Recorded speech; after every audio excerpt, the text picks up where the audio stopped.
Bira estava no Texas preparando uma carga para levar para Nova York quando o telefone tocou. Do outro lado da linha, o filho dele, na Flórida. Pai, a Fabiola tá passando mal. Ela tá se sentindo fraca e falando que quer ir no hospital. O que eu faço? Bira sabia que estava acontecendo algo sério porque a esposa dele, a Fabiola, não é de ir no médico sem necessidade. Sem pensar muito, Bira falou: Pega o carro e leva ela até lá. Era uma sexta-feira, por volta aí de 5 horas da tarde. O filho do Bira colocou a madrasta, Fabiola, o irmão de 13 anos e a irmã de 4 no carro e dirigiu rumo ao hospital da cidade. No meio do caminho, Fabiola caiu desfalecida no banco e o filho do meio, um menino de 13 anos, ligou para o pai. Pai, a mãe não tá bem. Ela desmaiou. Do outro lado da linha e do outro lado do país, o Bira orienta os filhos. Continua o caminho até o hospital. Eu tô tentando alguém para ir ajudar vocês. Quando eles chegaram no hospital, a equipe de emergência pegou Fabiola e levou para o atendimento. Ali começava um pesadelo, mas não um único. Quando o pessoal do hospital percebeu que aquelas 3 crianças, eu vou falar crianças porque foi dessa forma que eles enxergaram eles, apesar do menino mais velho ter 16 anos. Quando o pessoal do hospital percebeu que aquelas crianças estavam ali sozinhas, quiseram saber do pai. Onde está o pai de vocês? No Texas? Nós não temos o que fazer. Se não tiver um responsável, nós vamos ter que encaminhar vocês para um abrigo. Isso aconteceu no dia 24 de setembro de 2024. Até esse dia, o Bira, a Fabiola e as crianças formavam uma família comum, como boa parte das famílias brasileiras que emigram para os Estados Unidos. Mas esse dia mudou a vida de todos para sempre. Todas as informações que eu usei para escrever esse episódio foram tiradas a partir do relato do Bira. Nós conversamos aí por volta de 1 hora e pouco, e eu vou mencionar aqui as informações do sistema de saúde, vou falar sobre procedimentos médicos, tratamentos, tudo com base na experiência que ele está tendo ao longo desse último ano. Coisas que ele tem aprendido no dia a dia depois desse 24 de setembro. A vida dele, a vida da família dele virou de cabeça para baixo. Segura que lá vem história. Seja muito bem-vindo a bordo. Estamos prestes a aterrissar em História de Imigrante. O Bira é de Juiz de Fora. Ele e a Fabiola são casados desde 2010. No Brasil, o Bira trabalhava como servidor público e a Fabiola era manicure. Em 2019, eles resolveram ir morar nos Estados Unidos para ter uma vida melhor. Nossa ideia era viver uma cultura num país seguro, com uma educação, boa educação e mais oportunidades de trabalho. Eles tinham um AP financiado, eles alugaram esse imóvel e partiu aos Estados Unidos.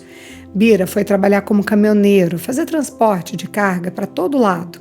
E Fabiola, aos poucos, foi conseguindo montar uma clientela dela de manicure, ali no boca a boca. Quando eles saíram do Brasil, o Bira tinha 2 meninos, o mais velho, que é filho de outro relacionamento, e o menino mais novo. Nos Estados Unidos, Fabiola engravidou e eles tiveram uma menina. A rotina deles era a Fabiola em casa, cuidando das crianças e da casa e fazendo os bicos de manicure. E Bira chegava a ficar 3 semanas fora trabalhando para manter a casa. Até que numa sexta-feira de setembro de 2024, ele recebe a ligação do filho falando que a mãe estava passando mal e depois a ameaça do hospital de enviar seus filhos para um abrigo. Tudo de uma vez. E ele, a milhares de quilômetros de casa, viu a vida desmoronar. Nesse dia, Bira estava saindo do Texas, indo para Nova York. Ele desviou a rota rumo a Orlando, na Flórida. Chegando lá, a primeira coisa que ele fez foi ver como é que as crianças estavam. Um casal, amigo da igreja, foi buscá-los no hospital e, graças a essa ajuda, eles não foram parar no abrigo. Aí depois, Bira, sem dormir, seguiu direto para o hospital. Era sábado de manhã, quando ele recebeu a notícia. Fabiola tinha tido uma parada cardíaca. Quando ela desmaiou no carro a caminho do hospital, na verdade, não era um desmaio, e sim uma parada cardíaca. Agora a Fabiola estava em coma. Os médicos pediram um prazo de 48 horas para dar informações um pouco mais precisas do estado de saúde dela. para dizer se Fabiola ia ou não voltar. Fabiola tinha 31 anos, era uma mulher saudável, sem nada no coração e também sem nenhum histórico de problema cardíaco na família. No domingo pela manhã, o mundo desmoronou pela segunda vez. Os médicos falaram: A nossa suspeita é que Fabiola está com morte cerebral. Você quer desligar os aparelhos? Doar os órgãos? Morte cerebral. Ninguém está preparado para uma notícia dessas, né? Nesse dia eles tinham 14 anos de casamento, 2 filhos e uma vida inteira pela frente. Ninguém quer escutar uma notícia dessas. Bira não queria escutar. E muito menos contar para a família da Fabiola no Brasil. Eu não sei se ele tinha ou se ele não tinha coragem, se ele não queria acreditar que estava acontecendo aquilo na vida dele. Só sei que nesse primeiro momento ele não fez nada. Ficou em silêncio, ao lado dela no hospital. Eu estava processando tudo aquilo. Eu tinha que falar com Deus. Eu pedi discernimento. Pedi para me ensinar a lidar com isso. Na segunda-feira, a Fabiola se mexeu. Por causa disso, os médicos mudaram o diagnóstico. Não era morte cerebral, e sim uma lesão no cérebro causada por falta de oxigenação. Na prática, isso mudava pouca coisa. O risco de morte era grande e, se sobrevivesse, os médicos falaram que ela não se recuperaria mais. Quer dizer, o estado dela seria vegetativo, sem andar, sem falar, sem mesmo comer por si própria. Os médicos falaram assim: A tendência é ela ir adquirindo múltiplas infecções até o corpo não conseguir reagir aos antibióticos e ela morrer. Se desligar os aparelhos agora, ela não vai passar por isso. Olha que decisão complicada. Desligar ou não os aparelhos? Quando o Bira estava me contando, eu fiquei pensando, o que eu faria no lugar dele? E olha que curioso. Quando eu me coloquei no lugar dele, vendo a esposa ali na cama, completamente desacreditada pelos médicos, eu pensei aqui comigo, eu desligaria.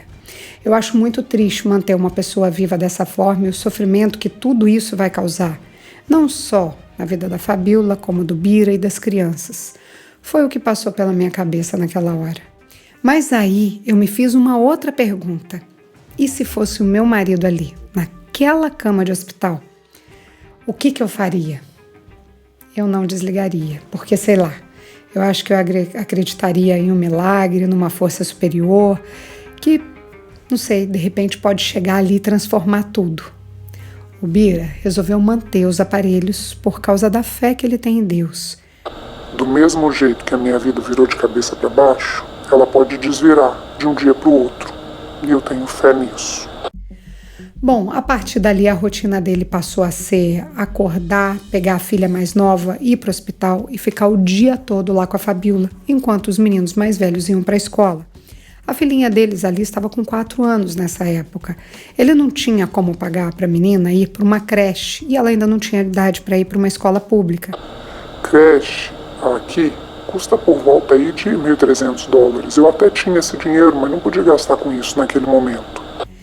Bira saiu do trabalho, pediu demissão para se dedicar integralmente à esposa e aos filhos e passou a viver com o dinheiro que ele tinha no Brasil. 2 meses antes aí do acidente com a Fabiola, Bira vendeu o apartamento deles lá em Juiz de Fora. Ele vendeu o ágio porque o apartamento era financiado e tinha ali por volta de R$50 mil. Quer dizer, convertendo, esse valor ia dar quase $10 mil. O aluguel deles custava $2.500, então a grana desse imóvel ia malemar dar para eles se manterem aí por alguns meses nos Estados Unidos. Mas já era alguma coisa. Aí nesse ponto começou toda uma mobilização para ajudar a família. Um casal de pastores da igreja que ele frequentava conseguiu uma bolsa de estudos para Liz numa escola de educação infantil particular. Enquanto isso, no hospital, a Fabiola foi tendo alguns sinais de melhora. Lá no começo, quando ela teve a parada cardíaca e foram tentar reanimá-la, lesionaram o pulmão dela. Imagina a força que é isso, uma pancada, né? Aí ela precisou de respirador. Com o passar do tempo, o pulmão dela foi se recuperando e acabou que ela não precisou mais de ajuda para respirar. O tempo foi passando. Em casa, um grupo da igreja passou a fazer a limpeza deles de forma voluntária. Outros se revezavam para levar comida para a família. Cada dia uma marmita chegava para eles. No hospital, a Fabiola abriu os olhos. Ela não olhou para o Bira, não conseguiu se movimentar para ver o que estava acontecendo ao redor dela, não. Ela abriu os olhos, mas é como se ela estivesse longe dali. Ela abre o olho, mas parece que não enxerga ninguém. É um olhar perdido.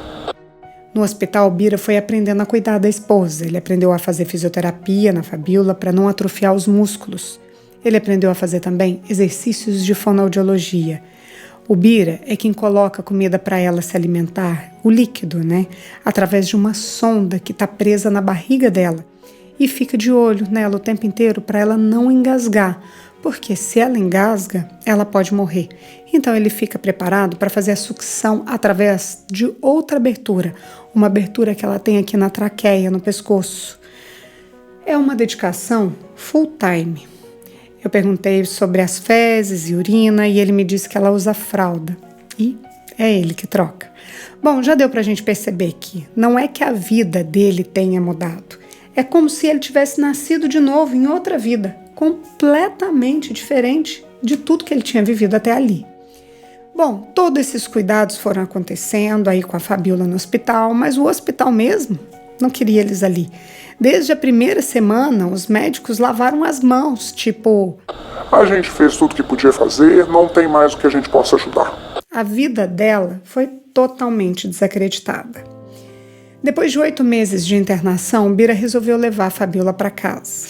Eu achei melhor, porque em casa ela ia poder ter mais contato com os filhos, ia estar mais presente na vida das crianças também.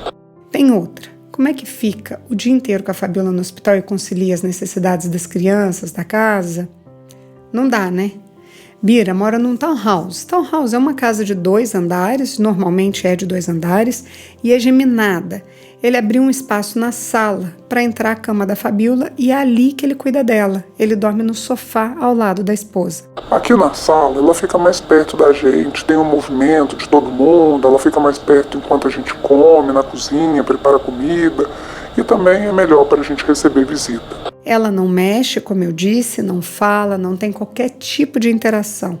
Mas Bira tem certeza que ela escuta, porque quando cai alguma coisa no chão, o olhar dela muda. Então, durante esses cuidados, ele sempre conversa com ela. Ele reza, ele coloca música para ela escutar, ele coloca música cristã, que é o tipo de música que ela sempre gostou. Só que não dá para viver assim para sempre, né, gente? E se as doações acabarem? Porque o aluguel e as contas são pagas com toda a doação, campanhas, rifas, e não são garantias de nada. Então, quer dizer, se de um dia para o outro as doações param ou se as rifas, as campanhas diminuem, não tem como ele manter, nem ele, nem a família ali nos Estados Unidos. Então, o Bira resolveu levar a Fabiola de volta para o Brasil. E aqui começa uma jornada de estratégias, planejamentos, estudos e pesquisa. Uma verdadeira saga. O ideal, eu quero dizer, a melhor maneira da Fabiola ir para o Brasil é numa UTI aérea. Ela não pode simplesmente entrar no avião comercial, não nesse estado que ela está. Eles têm plano de saúde que cobre todo o tratamento, dá a comida que ela come, é um plano super completo, ainda bem, né? Só que não cobre um translado assim de um país para o outro. Então Bira se informou, foi conversando com um e com o outro, fez orçamentos e descobriu que eles iam precisar de uma UTI aérea. Mas e quanto que custa isso? $120 mil. $120 mil. Isso daria hoje, convertendo aí, por volta de R$650 mil. Tirar da onde esse dinheiro? Sem contar que esse valor é só para transportar a Fabiola. Ainda tem o próprio Bira e as crianças. Aí a primeira ideia foi fazer uma campanha na internet e torcer para alguém com grana, muita grana, para que essa pessoa veja a campanha e ajude de alguma forma. Bira começou a contar a história dele nas redes sociais, mostrar a Fabiola, contar as dificuldades, os desafios e o plano de voltar para o Brasil com a família. Uma rede super bacana de influencers abraçou a ideia e de uns dias para cá as doações foram nas alturas. Muita gente se solidarizando, contribuindo, cada um do jeito que pode. Porque por mais que esteja acontecendo esse esforço, essa corrente do bem, 120 mil dólares é muito, né? Eu conversei com o Bira no dia 8 de outubro. Até o dia 8 de outubro, eles tinham conseguido arrecadar quase 60 mil dólares, o que dá quase a metade. Mas não dá para ir desse jeito. Bira cogitou outras possibilidades. Escuta só esse plano. O que ele pensou?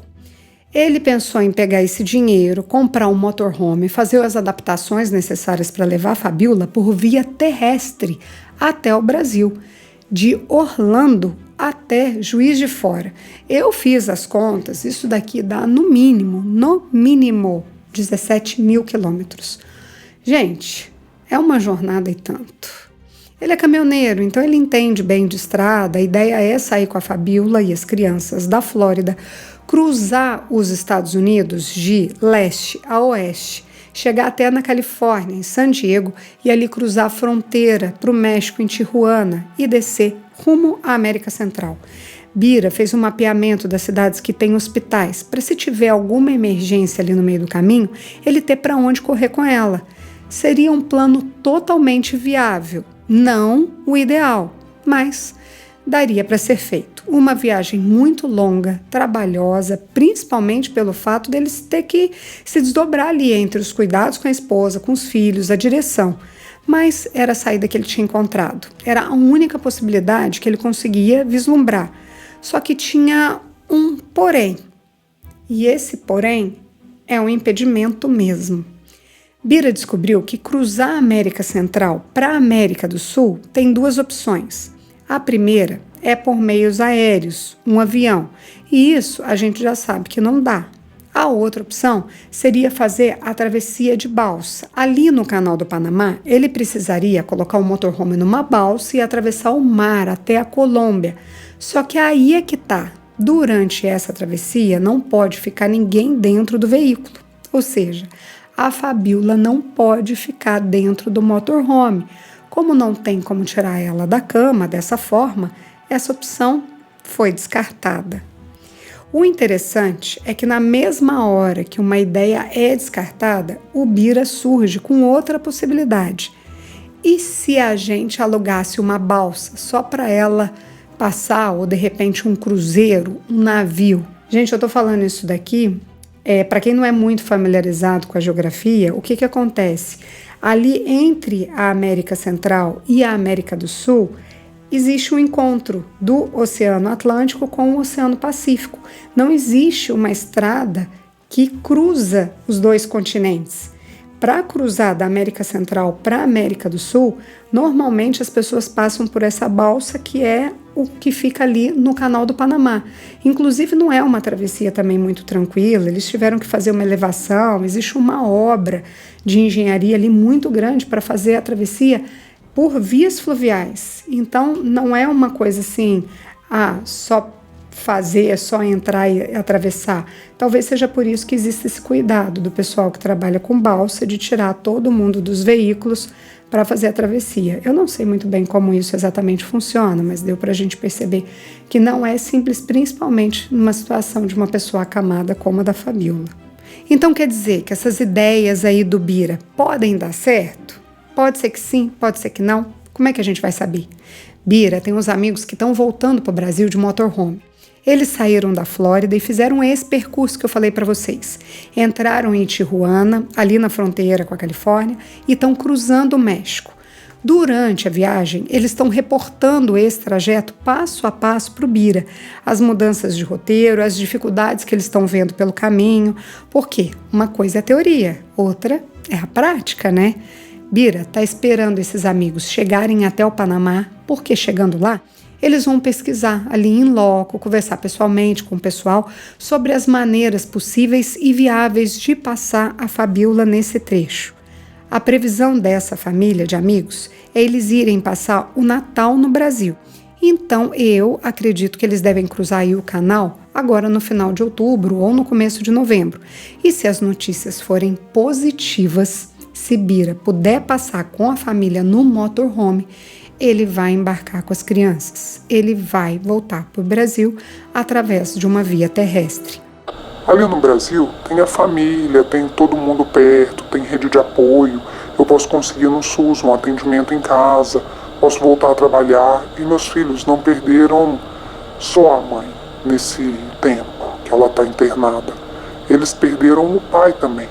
Então eu quero voltar a ser pai deles, eu quero ter tempo com eles. Se der para fazer esse caminho, ótimo, mas a melhor opção ainda é a UTI aérea.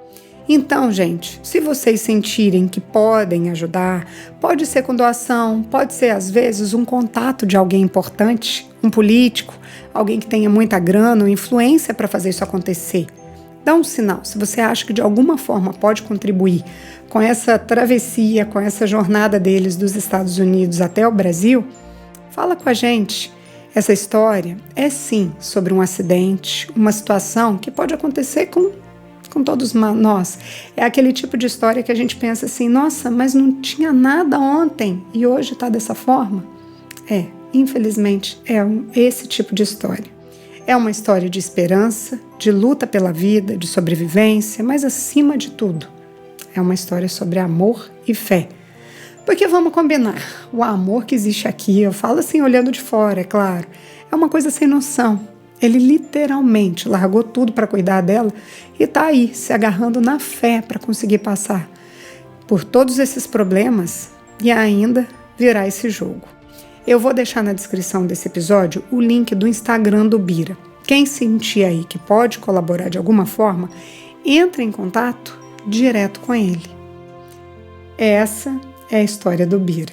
Todas as histórias que contamos aqui são reais, algumas delas são anônimas. Se você tem uma história de imigrante para compartilhar, conta pra gente. Nosso WhatsApp é 650-834-9209. Essa é uma realização Estúdio Fita. Até a próxima história.